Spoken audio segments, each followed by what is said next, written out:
G'day, this is Shim from Sick Puppies. You're watching FRET12.com. Keep it right here.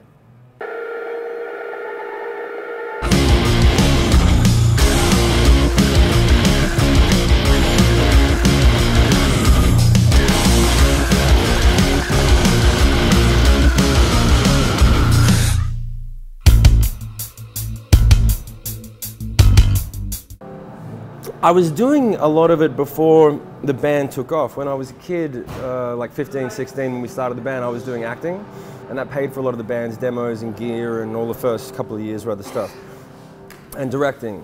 I directed a couple of videos for the band, so I'd probably be doing that.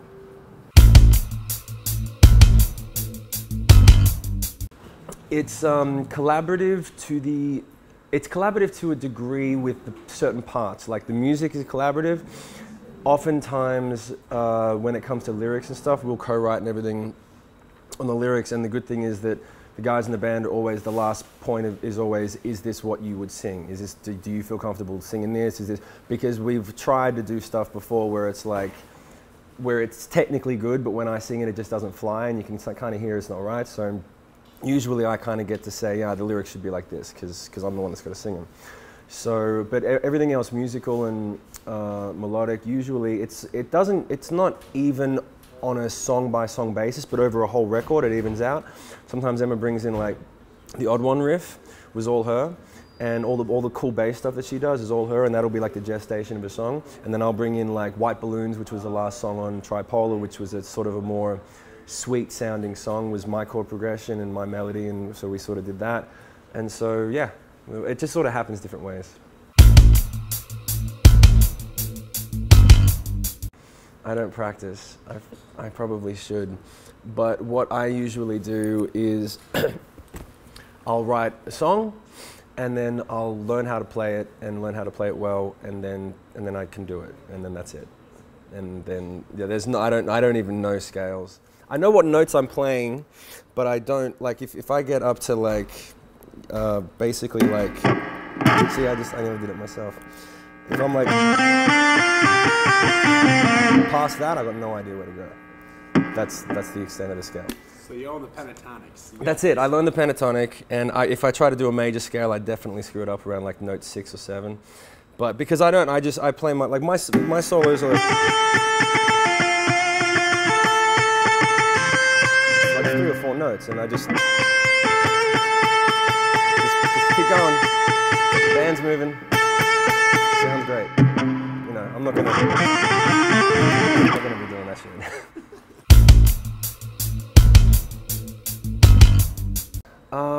I'm listening to soft stuff, man. I listen to soft stuff on the road because when we're on tour, there's 4 hours of heavy music a night, and by the end of it, your ears are tired. So if I'm listening to anything, sometimes it's John Mayer. The Ed Sheeran record is I'm really into that at the moment because it's rhythmical and melodic. And then it's kind of a song thing.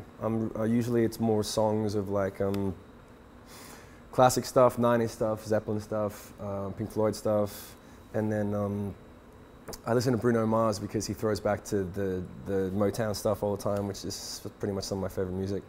And a lot of old stuff, not as much current stuff, because the current stuff has a different kind of, the tones of the old records is a little warmer and rounder, so when you're tired and you're in your headphones, you can sort of just, you wind up just flicking through and going to the old stuff because they just have a different sound and it's a different groove and a different vibe.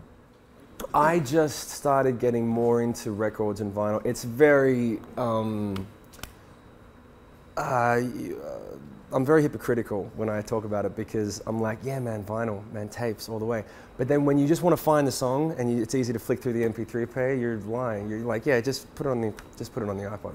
So I was watching the Sound City documentary last night, and I'm actually paused in the movie at the moment where they're talking about how digital cuts tops and tails the frequencies, and I think that you just get acclimated to it. I mean, like nowadays, the effort that it goes into to buying the vinyl, keeping it, getting it in the car, making sure it doesn't crush the edges, getting it in your record player, buying a record player if you don't have it, all the stuff that comes with it, as opposed to just plugging your headphones into an iPod.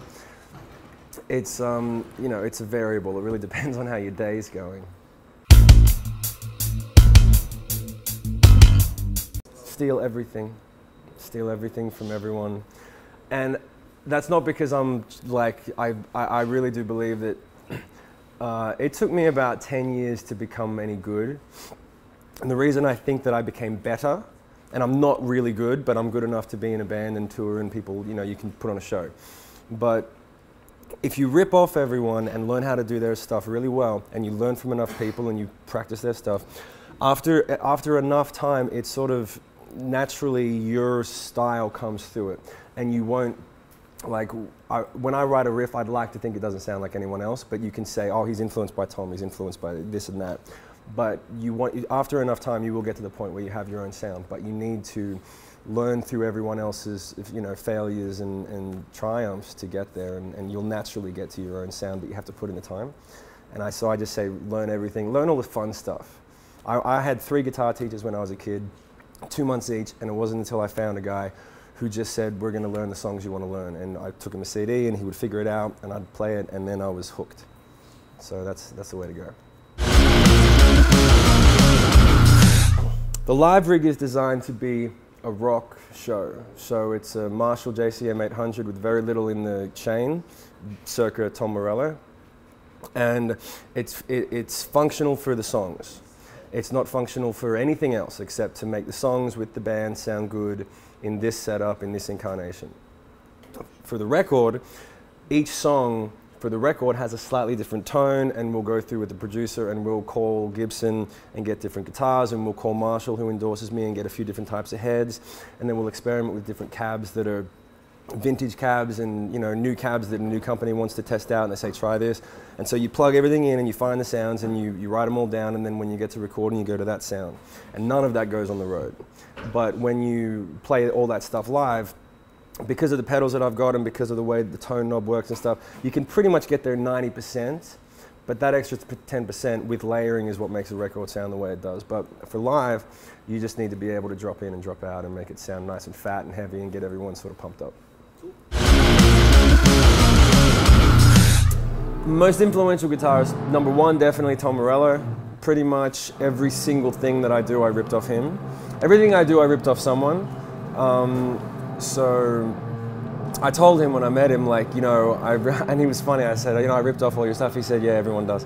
And he wasn't like, yeah, I'm the shit. He was more like, yeah, everyone comes up to me and says that they ripped off my stuff. But it's true, because the riff action that he has is just very unique. So that's number 1. I gotta do 6. Ironically, there's only really one other guitar player. I'll go through 6, but there's only really one other guitar player that really was influential. It was Daniel Johns from Silverchair. His way of playing was very riffy, but it also had a lot more melody to it, especially on the later records.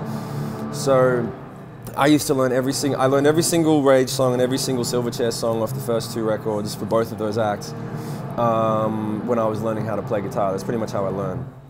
And so he was definitely the big one. Plus How to Move When You Play, I sort of ripped a lot of my stuff off him.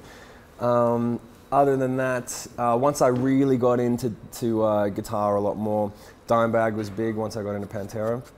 But I think that it's really relevant to people that want to learn how to be versatile in playing is John Mayer, because his voicings, and especially we do a lot of acoustic-driven stuff, we write acoustically.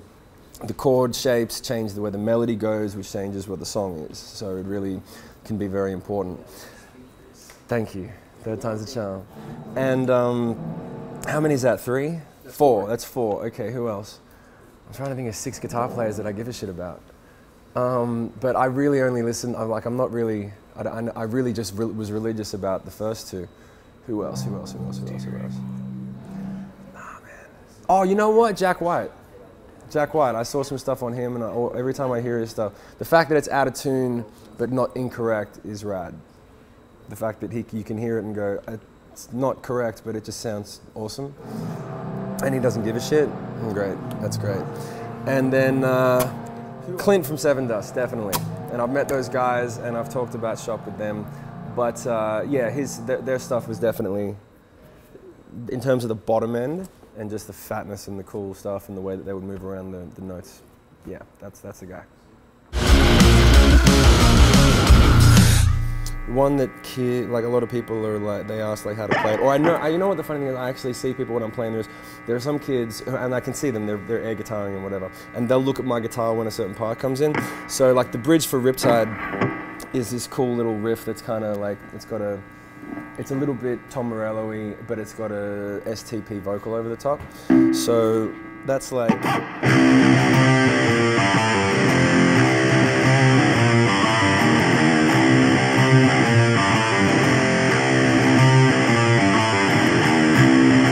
nice and easy, but when you start rocking out, it's a lot of fun. Like, open, you're going 5-3-2. 5-3-2 and open. Actually, on the record, I was doing. Well,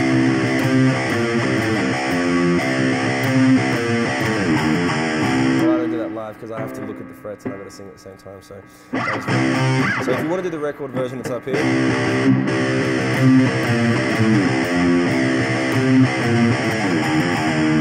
And then live, if you want to sing the part at the same time, I suggest doing it.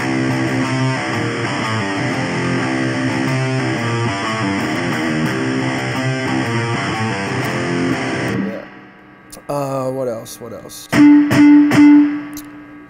Alright, so the single that we had out is a song called Gunfight, which is like this cool riff, so I'll probably do that. And it's kind of like, it's got a bit of a western-y tone to the scale of where it's at. And that goes like...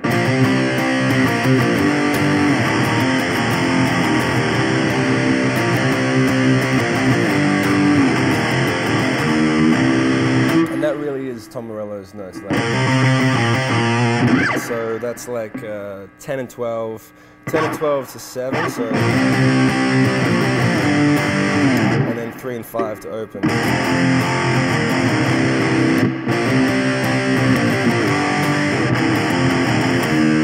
And you got to bend that 3 to make it sound like you know what you're doing.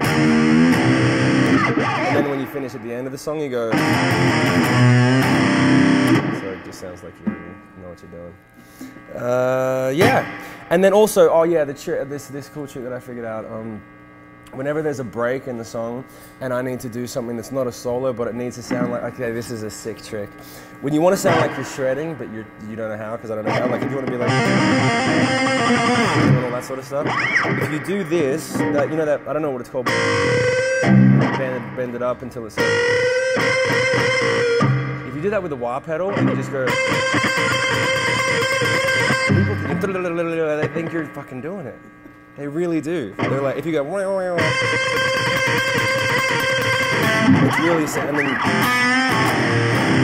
so I got a break where I'll be like doing, the band's starting to drop in. I'll go,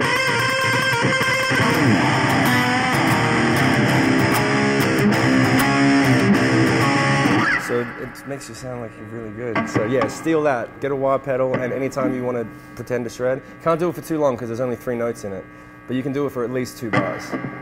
So yeah, you heard it from Shim, man. Learn how to sound like a rock star without being one. Oh yeah, here's an interesting tip for kids with guitars, right? Every time. Most people put their pick like this, they'll place it up there. A, half the time it falls out, and B, it just seems like unnecessary activity. So I always put it here. Everyone freaks out. They pick up the guitar, and they'll start playing and wonder why it sounds like this.